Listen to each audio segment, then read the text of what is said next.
উত্তৰাধিকাৰী সূত্ৰে নামজাৰি মিছন বসুন্ধৰা পৰ্টেলৰ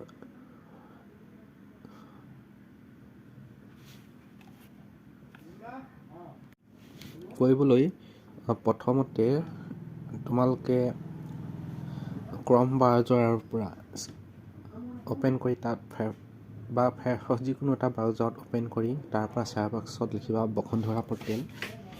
বসুন্ধৰা বুলি লিখাৰ পিছত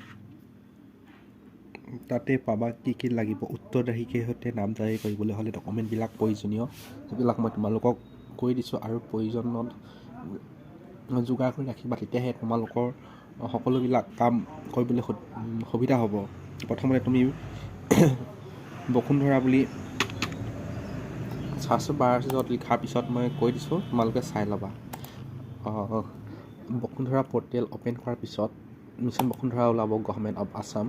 তাত তোমালোকে ক্লিক কৰাৰ পিছত তাতে গম পাবা কি লাগে। মই তোমালোক কৈয়ে দিছোঁ, যিহেতু তোমালোকে তাতে কৰি ডকুমেণ্টবিলাক যোগাৰ কৰি থৈ দিবা। আৰু কৰাৰ পিছত তোমালোকে যিকোনো এখন ইণ্টাৰনেট কাফে ওচৰত গৈ নিজৰ প্ৰয়োজনীয় কামকেইটা কৰি ল'ব পাৰিবা। তাতে আছে বহুতকেইটা আছে, মই ভাষাটো তোমালোকক বুজি পাবৰ কাৰণে অসমীয়া কৈ দিছোঁ, নহ'লে মই ইংৰাজীটো আছে। মই অসমীয়াতে তোমালোকক কৈ দিছোঁ। প্ৰথমতে মই চিলেক্ট কৰি দিছোঁ অসমীয়া। কৰাৰ পিছত তোমালোকে যাবা, তাত প্ৰতিটোতে চাব পাৰিবা। মই তোমালোকক উত্তৰাধিকাৰীৰ সৈতে নামজাৰি কৰিবৰ কাৰণে হ'লে প্ৰথমতে তেওঁলোকে যিজন দেউতাকৰ মৃত্যু হৈছে বা গাৰ্জেন, তেওঁৰ নামত থকা মাটিখিনিহে নামজাৰি কৰিব পাৰিব উত্তৰাধিকাৰী সূত্ৰে। এই ছাৰ্ভিচটোত তাত আছে তোমাৰ দেউতাৰ বা কোনোবাৰ তাৰ মৃত্যু হোৱাৰ প্ৰমাণপত্ৰ এখন যোগাৰ কৰি থাকিব লাগিব। আৰু দ্বিতীয়তে নিকটাত্মীয় প্ৰমাণপত্ৰ অথবা গাঁও প্ৰধান, ৱাৰ্ড সদস্য, নগৰসমূহৰ কাৰ্যবাহী বিষয়াৰ পৰা প্ৰমাণপত্ৰ অথবা ইচ্ছাপত্ৰ ক্ষেত্ৰত উপায়ুক্ত ন্যায়ালয়ৰ পৰা প্ৰবেটনমা অথবা মৃত দাতাৰ সৈতে আবেদনকাৰী সম্পৰ্ক উল্লেখ কৰা এফিডেভিট এখন লাগিব, সেইখন তোমালোকে যোগাৰ কৰি থৈবা।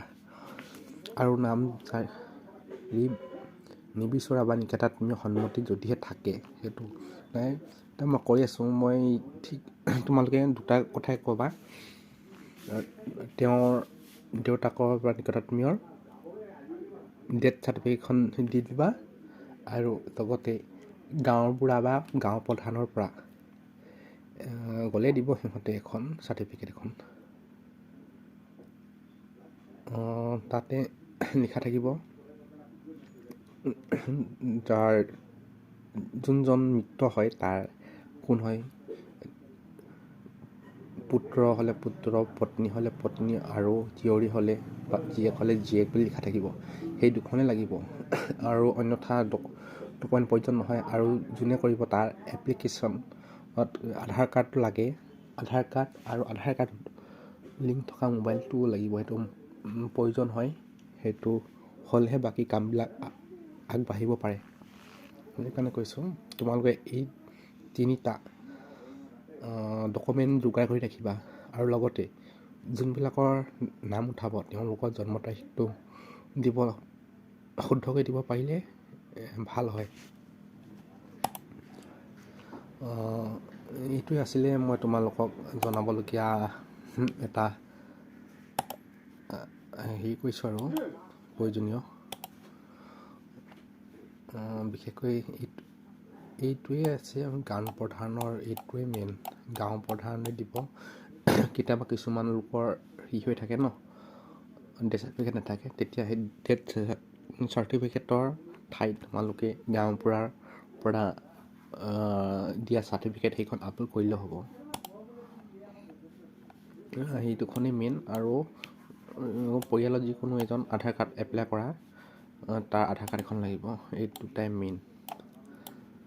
এইকেইটা কৰাৰ পিছতে বাকীখিনি তোমালোকে কৰিব পাৰিবা। ভিডিঅ'টো চোৱাৰ বাবে ধন্যবাদ। আৰু লগতে প্ৰয়োজনীয় ভিডিঅ' পাবলৈ এই চেনেলটো ছাবস্ক্ৰাইব কৰি থৈ ল'বা। ভিডিঅ' চোৱাৰ বাবে অশেষ ধন্যবাদ।